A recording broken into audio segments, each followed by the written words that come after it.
Welcome to the Standing Up to POTS podcast, otherwise known as the POTScast. This podcast is dedicated to educating and empowering the community about postural orthostatic tachycardia syndrome, commonly referred to as POTS. This invisible illness impacts millions, and we are committed to explaining the basics, raising awareness, exploring the research, and empowering patients to not only survive but thrive. This is the Standing Up to POTS podcast.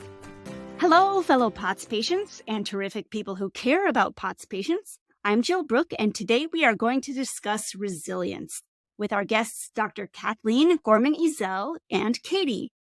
You may recall that Dr. Gorman-Ezell is our Standing Up to POTS counseling expert. She's a licensed independent social worker and professor at Capital University. And today she has brought along a student from one of her classes. Katie, thank you both for being with us today. Thank you for having me on. Thank you so much for having us.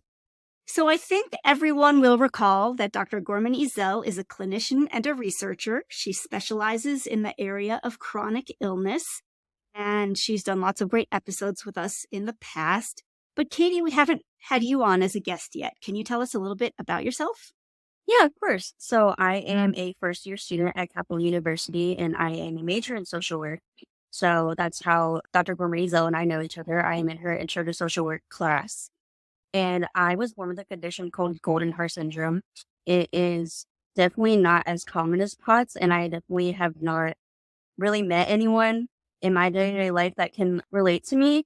But I think this community, although it's not exactly the same, I will feel seen and understood by this community, and we can probably share a lot of common ground. Yeah. Do you want to give us a little taste of what it is to live with your syndrome? Yeah, of course. So golden heart syndrome is something that causes complications on one side of the body. And for me, that's my right side. So I am missing my right lung. I am deaf in my right ear. And the right side of my face is asymmetrical. I don't have a lot of vision in my right eye. So yeah, the main things of those that have affected me the most in my life are the way my face looks and the fact that I'm missing a lung. Yeah, wow. Okay. So thank you for being willing to share that with us. And so my understanding is that in this class on social work, you are discussing resilience, yeah? Yes, we did just discuss this last week. Okay, so Dr. Gorman-Ezell, what is resilience exactly? That is a great question. I think probably the best definition of resilience is the ability of a person, family, group, community, even organization to recover from some type of adversity and resume functioning. We also have to look at how people are able to cope with adversity. So that's interesting. So you kind of mentioned getting back to a baseline level of functioning. If I'm hearing that correctly, does it also imply that your mood is where it used to be and that you're as mentally healthy as you used to be, or is it mostly about functioning? So I think the implications are there for both.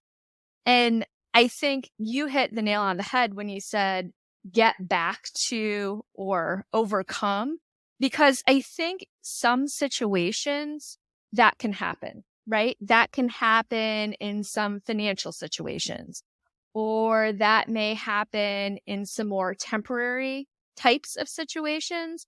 But I think when we're talking about things like whether it's a marginalized community or whether it is chronic illness, sometimes you can't return to baseline, or it's a chronic ongoing struggle. So it's not something that's overcome or easily overcome. Okay, so it could look like either getting back to a baseline or maybe finding a new way of being that works for you, or basically... Yeah, kind of establishing a new normal. But I think one of the things that, Katie brought up when we were in class, and I agree wholeheartedly, especially with my kiddos' history of chronic illness that we've talked about in the past, is that sometimes being told you're resilient doesn't feel like a compliment. So I feel like we have a lot to dig into. This is so interesting. Before we dig into that, would it be okay if I just ask Katie, what does resilience mean to you? Or when you learned about it, can I just ask what you thought about the resilience chapter? Yes. So when I hear the word resilience. I also think you hit the nail on the head when you said it implies that there's something to be overcome. And I think the word resilience implies the existence of something negative, which is why I agree that it is definitely not a compliment in my case.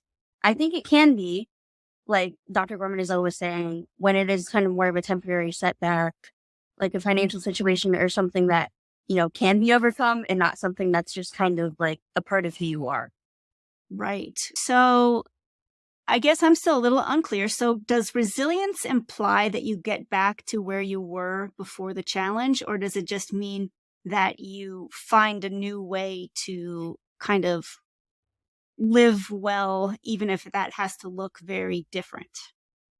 I think it depends on the community in which you're talking about.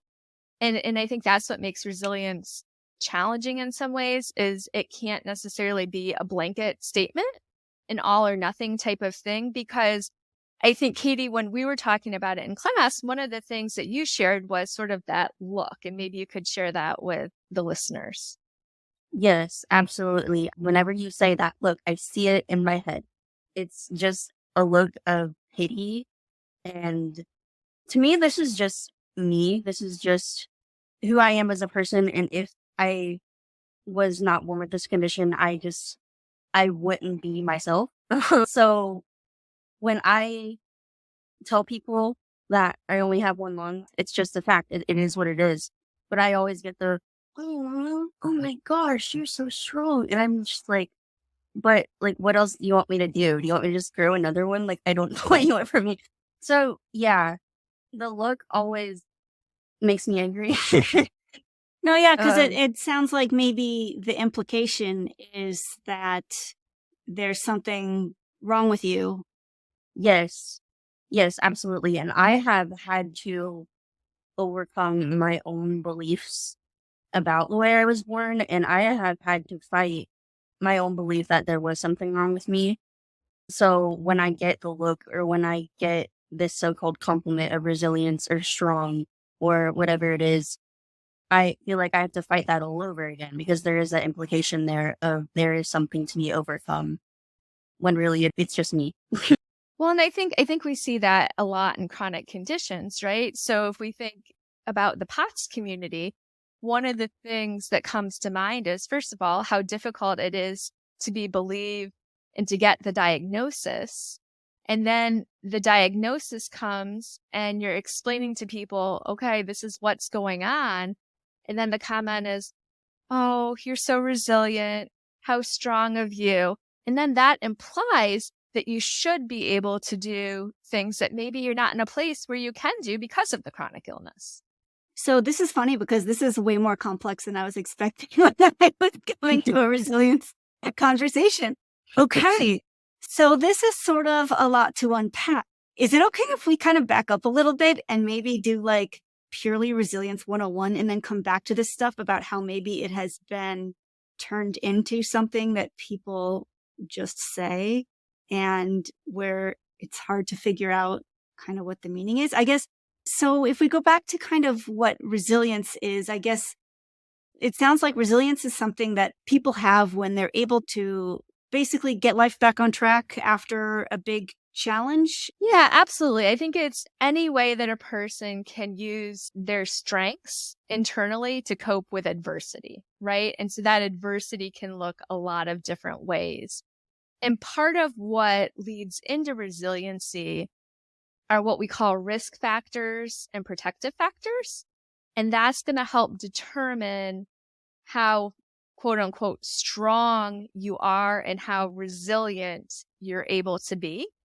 And so when we talk about risk factors are really any situation that can increase the vulnerability of a person. So whether that's socioeconomic status, whether that's access to healthcare, whether that's chronic conditions, those would all be considered risk factors. And then on the other end, we have what we call protective factors, which really promote the resiliency. And protective factors are any factors that can moderate or mitigate and protect against some type of vulnerability. So protective factors could be things like a strong support team, good healthcare providers, financial access to what you need. Those would all be considered protective factors. And so there's almost this balance sheet, right, of the risk factors and the protective factors. And based on how that checks out, if you have more protective factors, the idea would be in many situations that you would have higher resiliency. Okay. And are these protective factors typically things that are part of the environment or things that you are born with, or are there also some that you can develop on your own or build or use to try to bring on as protective factors? Sure. So I think it's actually all of the above. And so I think some of them are definitely environmental, right? Where do you live? Do you have access to good healthcare? What does that look like? I think some of them are innate, that you're maybe a really strong person. You are a fighter. You tend to have more of a positive mindset. So there's those types of things, but then you can also enhance that, right? So if somebody historically has struggled with low self-esteem, which might serve as a risk factor, treating that low self-esteem, gaining the coping skills necessary, that can then turn into a protective factor. Okay, interesting. And I know that my husband, as a caregiver, he likes to say that he thinks having steady blood sugar is one of his biggest tools because he feels like it makes such a big difference to his ability to cope. I mean, is something like that even part of it? Absolutely. Yes, that would be considered a protective factor. So your husband's blood sugar definitely is a protective factor. Because to me, that sounds like there might be things that you could do, like strategies for becoming more resilient. Are there like some established ones of those? Absolutely. I think having a healthy self-concept, having a healthy self-esteem, I think putting yourself in a situation where you have a strong support network and you have access to the resources you need, all of those things are going to make you more resilient. I think where things then get complicated is just whether or not that resilience is seen as a sign of strength, viewed as a little bit of a character flaw, how it's interpreted by people. So it's almost like we're talking about resilience from two different angles. One is, do you have it and does it help you bounce back after challenges or threats or vulnerabilities? And the other is, how do other people see it? Absolutely. So to your first point, I kind of think about resiliency like a good analogy is sports. And if you have a football team, for example, that's playing and the offense is down and the coach comes in and gives them a pep talk, kind of gives them a strategy, what they can do to turn things around. Even if it's a really tough defense, they can be resilient, rise to the occasion and overcome that difficulty. And that's resiliency in a really positive, good, healthy way. But I think when we're talking about chronic illnesses, where it gets a little murky is that we can develop skills that can promote resiliency. But oftentimes, because we can't overcome our chronic illness, what does that mean for resiliency? And does that then imply that there is some sort of lack of strength? And I think that's where sometimes many people with chronic illness don't feel heard or feel that look of pity or talk of pity that Katie was referring to. So I find it helpful to maybe hear more examples of the good kind of resilience. Do either one of you just maybe have a few more that would be relevant in the chronic illness world? When we're talking about POTS and we're talking about just the grueling process for many people to get a diagnosis, I think that perseverance of continuing to go from specialist to specialist and advocate for yourself, I think that is a great sign of resiliency, right? You're overcoming that situation of not feeling heard, not feeling believed, not feeling listened to. So that would be a really good example of resiliency. I think when it's really difficult to get out of bed in the morning and to set those boundaries with loved ones or with work that honor the chronic illness, I think that's being resilient.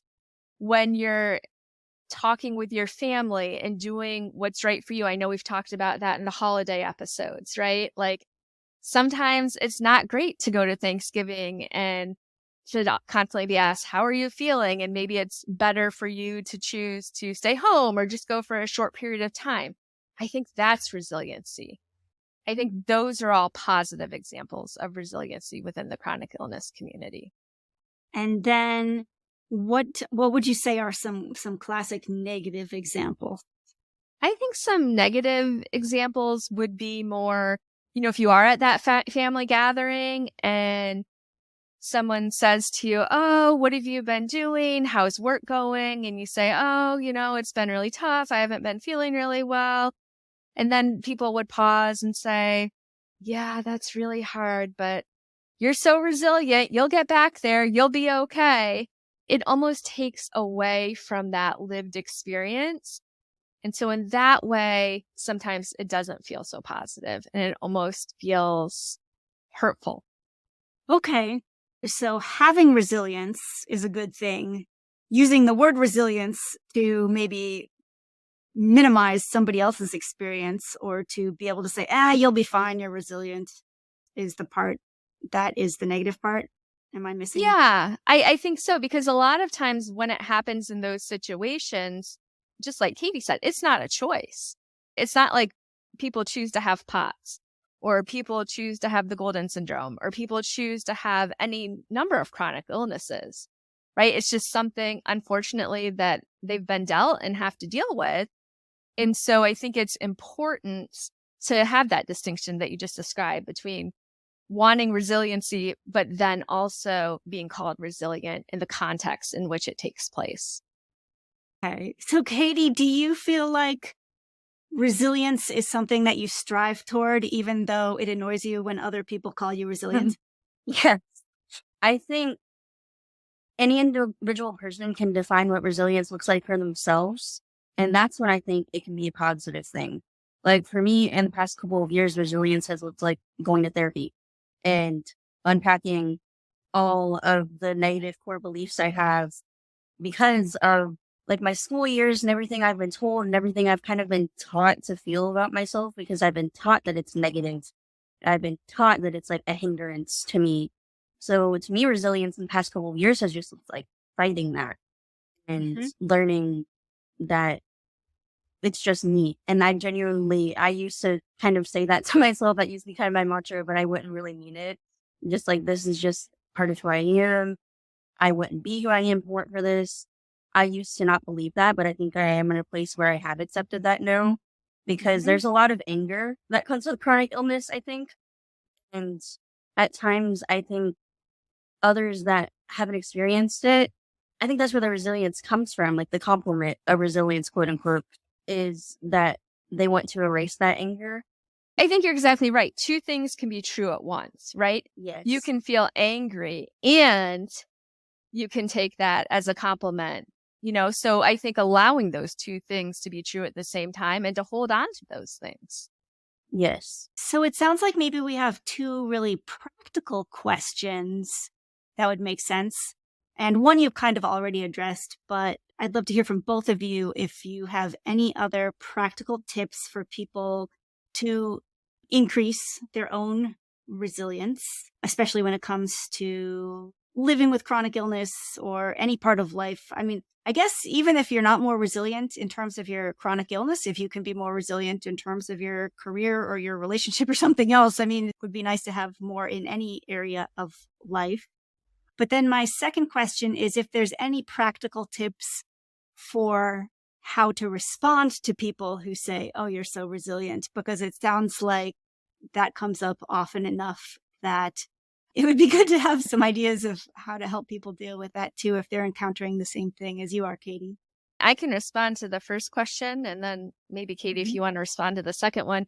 In regards to your question about practical strategies to increase resilience, I would say advocating for yourself is really important. And whether that's with family, whether that's with friends, whether that's with physicians or care teams, that advocacy goes a really long way in developing resilience.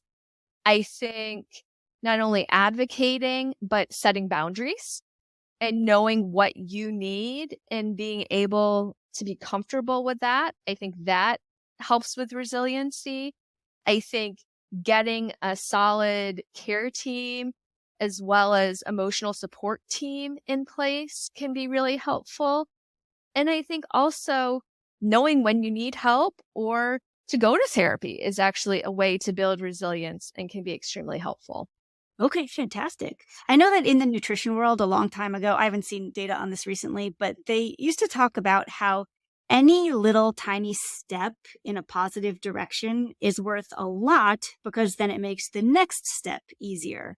And so the example was always like, even if somebody can just start taking a multivitamin once a day, that'll make them more likely to do the next healthy thing, which might just be like drinking a little more water. And eventually, like, you kind of get on a roll and you build up momentum. And I wonder if there's anything like that in the resilience world also. I know that when I have been kind of at my worst in terms of chronic illness, sometimes everything feels so hard, right? And so even just saying, advocate for yourself. Well, okay, but I'm kind of tired today. So maybe if I could just write that one email, that would be enough, and just kind of take baby steps and gradually turn it into a habit. I guess that's what goes through my mind when I think about trying to enact any strategies when feeling at your worst with a chronic illness. So does that all apply? Absolutely. And I think, it can be as simple as getting out of bed, right? Some days it's hard just to get out of bed or to eat something or to take a shower, and just being able to do a task of daily living can be a form of resiliency. I think you've got to be able to meet yourself and your illness where you're at. And I think for everybody, that's going to look very different depending on the day or the hour. And so I think knowing that and just taking whatever step it may be to make yourself feel a little bit better or to reach some type of a small goal is going to build that resiliency. Yeah. And actually, one thing about being a little older I've learned is that feeling like you're flailing and you're just trying stuff and not sure you're going in the right direction, at least you can observe yourself and see what's working and what's not, and you can get a little wiser over time.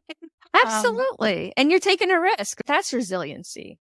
Katie, do you have any practical strategies that you have found in your life seem to help you be more resilient? Well, I am learning as much as I am practicing. The boundary setting has always been very difficult for me. I tend to push myself to the limit.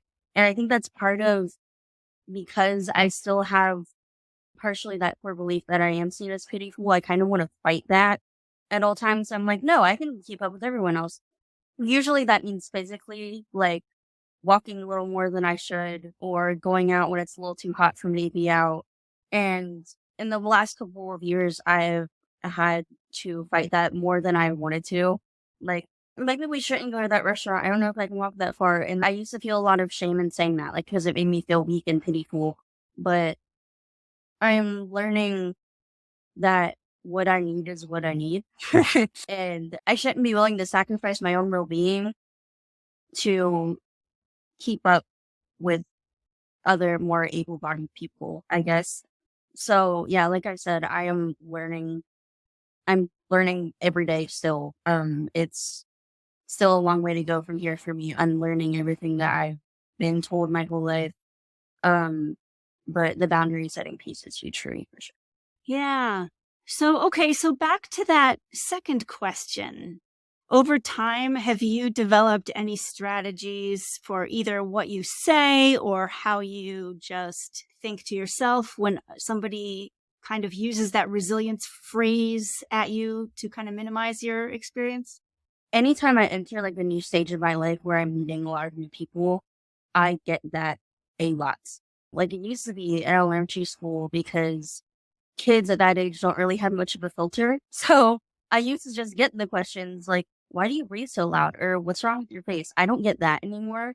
But I used to get that. And that used to just like stop me in my tracks. I didn't know what to say to those people because even then I was like, I don't owe you an explanation. Why are you just asking me this? I'm just trying to like eat my fruit snacks. What are you talking about? I would get that from a very, very young age. And I used to just accept it as a compliment at the time because I know that's how they meant it. And I was just like, thanks. I didn't realize the other implications behind that word. But as I've grown up and as I've heard that more, my way of kind of not combating it, but like my response to it is just like, well, I don't know another way of living. I have said that to people. I acknowledge where they're coming from. I acknowledge their intentions and that they mean it. They're coming from a place of kindness. So I will still say thank you, but I will still also make sure to include in that maybe you see me that way because you haven't lived as me, so you see it as something negative that I have to fight through. But for me, it's just me. I've never known another way. So I think that implies that there is something negative there that I'm actively fighting through, when in reality, this is just like always going to be who I am. There's nothing to really overcome there. It just is. Yeah. And I wonder how much thought really goes into people saying something like that. I'd be curious what you think, Dr. Gorman-Ezell, because sometimes I wonder if people they don't know what they want to say in that situation and they just know that they want to be friendly or positive or something. So the first thing that comes out of their mouth is, oh, you're so resilient. But have they really thought about it? Do they really mean that? I wonder if it's sometimes just a thoughtless comment that comes out, or do you think that there's I think a lot of times it's like a platitude or just something they don't know what to say. It's sort of like when you're walking somewhere and someone says, "Hi, how are you?" Most people don't really want to stop and hear how you are. They just want to stay good and keep on going, right? And I think it's a similar situation. I think when people get confronted with something that they're not expecting or that they feel awkward and they don't know exactly what to do, they kind of scramble for words and then think about something that could come off as positive and then want to get out of that conversation as fast as they can. And I think sometimes that's where oh, wow, you're so resilient. Anyways, good talking to you, right? I think sometimes that can happen. And so I think it's also letting people know and educating them that this can be a strength. Sometimes there's aspects of chronic illnesses that can serve as a strength. And then there's other times that they absolutely can be risk factors, right? But that it doesn't necessarily define the person, like we've talked about in terms of identity and things like that. Yeah, I have so many interesting thoughts on this. I feel like this was a way more complex issue than I was expecting, but I'm thinking about some of the things that I have maybe had to do because of chronic illness. So for example, rebuild a career that fell apart because of POTS, but then figuring out how to make it something that I could do from home in a position. And there's some of the things like that where I'm kind of proud of that. And Absolutely. I feel like it was resilient. And so if somebody told me I was resilient, I'd be like, yeah, damn right, it was. And so I think it's all super nuanced. There's so many different contexts. And I feel like it's interesting. There's some things that I would want to feel proud of in terms of resilience, but then I also completely understand the other side of getting called resilient. If it's kind of just a way to say, oh, you have a major thing in your life, and I'm going to just sort of remind you that that's there. But it's all a very kind of complex little situation, huh? It is. And I think it's very contextual, right? And so it also, I think, depends on who the person is saying it to you. So is it someone who knows what you've been through and has supported you and is really proud of you and sees it as a strength? Or is it someone who's more of an acquaintance and doesn't really understand? And so I think who it is and the context really are going to be what dictates how someone interprets the conversation in the comment. Got it. Well, this is so interesting. I have definitely learned a lot. Is there anything else we should say about resilience today? I think I would just say and encourage everyone to keep trying to build their own sense of resiliency and their own definition of what that means. And however you do that, whether it's getting out of bed or whether it's finding a career that aligns with your chronic illness or whether it's setting boundaries, anything is fine. We just want to keep finding a way to move forward and feel better. Yes, that was perfectly said. I am a huge believer in small victories and celebrating even the smallest task that you can complete in a day that may have felt impossible, even if it is just getting out of bed or making yourself eat something, is still a victory because that's where you're at and that's what was a challenge for you. So individual resilience, I think, can be a very powerful thing. And I think we should acknowledge and celebrate that more. Yeah. I always hear my dad's voice saying, just do the best you can with what you have to work with. And he said that so many times in my life, but I never needed it more than when I was dealing with chronic illness. Well, Dr. Gorman-Ezell, Katie, that's so much great information. Thank you so much for taking the time to speak with us today and to share all of your wisdom and experience. Thanks for having us. Thank you so much. Okay, listeners, that's all for today, but we'll be back again next week. Until then, thank you for listening. Remember, you're not alone, and please join us again soon. As a reminder, anything you hear on this podcast is not medical advice. Consult your healthcare team about what's right for you. This show is a production of Standing Up to POTS, which is a 501c3 nonprofit organization. You can send us feedback or make a tax-deductible donation at www.standinguptopots.org. You can also engage with us on social media at the handle Standing Up to POTS. If you like what you heard today, please consider subscribing to our podcast and sharing it with your friends and family. You can find us wherever you get your podcasts or at www.thepotscast.com. Thanks for listening.